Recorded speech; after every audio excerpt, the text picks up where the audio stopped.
Dealing with chronic illness. If you've got a chronic illness, anything that you're going to continue to have that is significant enough to affect your life, then you have a lot going on and you're finding yourself in a difficult situation.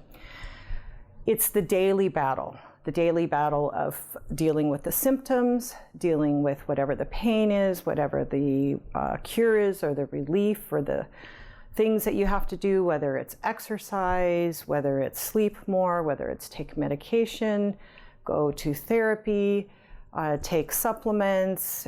That is a daily battle. Each morning you get up, each morning you have to deal with it. It's hard, it takes time, it takes money, it takes effort, and it can be exhausting.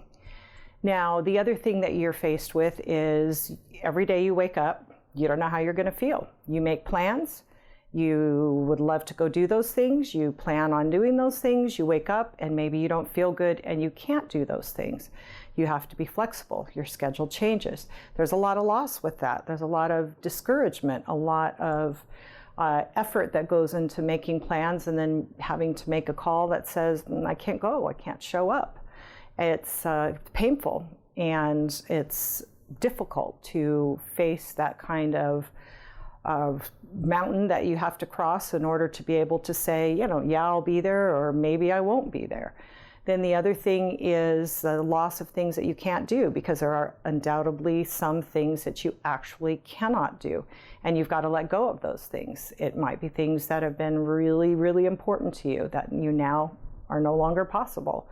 There's a lot of loss that comes with that. Then there's that desperation to get a cure or relief from your symptoms. So you're always watching and listening to the myriad of people who are saying, I can cure that with just this pill or with just this therapy, and people telling you, oh, all you have to do is this. And when we have chronic illness, different things work for different people. So it's sometimes hard to find the right things that will provide you with some relief, even if it's not a cure. That takes time, that takes money, it's trial and error. Sometimes something that works stops working and then you've got to try something again. So there's just always this kind of ear open to finding out, what is the latest cure or another possibility I can try. And people that aren't dealing with chronic illness, may not understand that.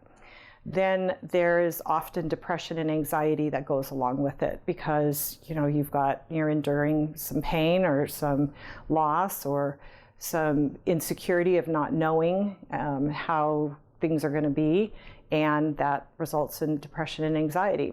So it's pretty easy to figure out that the person that is struggling with the chronic illness has things that they are dealing with. But what about the person that is in a relationship with somebody with a chronic illness, close to that person, say a spouse, a boyfriend, a parent who's a caregiver, or a parent of a child, like even maybe it's a young adult or a teenager or a younger child that has a chronic illness. What does that caregiver go through?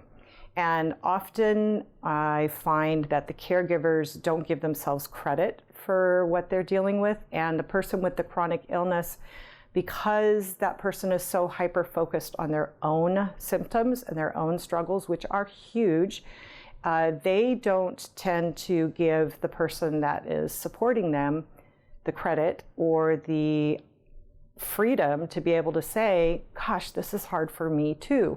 Because there's that feeling of, well, maybe it's not as hard for you because you're not the one that's got the pain.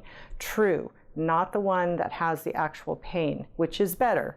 However, comparing the difficulty that two people have never helps, because it just makes one person feel discounted and unheard. So how about just realistically acknowledging that the person that is struggling with someone with close to them with a chronic illness is also suffering. And there's increased stress of having to deal with those things. There's an increased load because there's certain things that the person with the chronic illness cannot do, and the caregiver, the person close to them, has to pick up the slack and do that. There's the loss of the things when you're, say in a partner relationship, a spouse, boyfriend, girlfriend, if you can't do it, then most likely your partner isn't going to be able to do that. So that person has limitations also, and those limitations are losses for that person, just like they're a loss for you. Being flexible. If you get up in the morning and you can't go, then it's highly likely, like I said, that your partner can't go. And then that's going to be that partner has to be adjustable and flexible too. But that person is entitled to feel disappointed, to be upset, to feel whatever feelings come as a result of that, just like you are if you have the chronic illness. And then there can also be depression in that person, because when you watch somebody suffering, it's easy to have those feelings kind of rub off on you, especially if the caregiver feels responsible for trying to fix it or change, like a parent would, dealing with a child, even if it's an adult child that's struggling with something that's difficult, like an illness.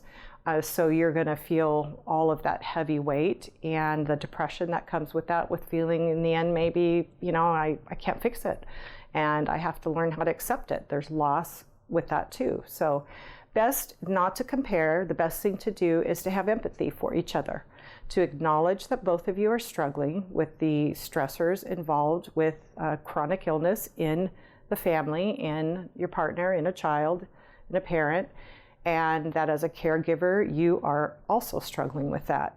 Let each person be honest about their feelings, about what's going on, without getting reactive and feeling like you have to defend yourself, and give that person the empathy that that person deserves. Romans 12:15-16. Rejoice with those who rejoice, mourn with those who mourn, live in harmony with one another. So I like that scripture because it talks about empathizing. Rejoice with someone who's rejoicing and mourn with somebody who's mourning. So basically, for us to get along when we're dealing with chronic illness, we need to be able to empathize.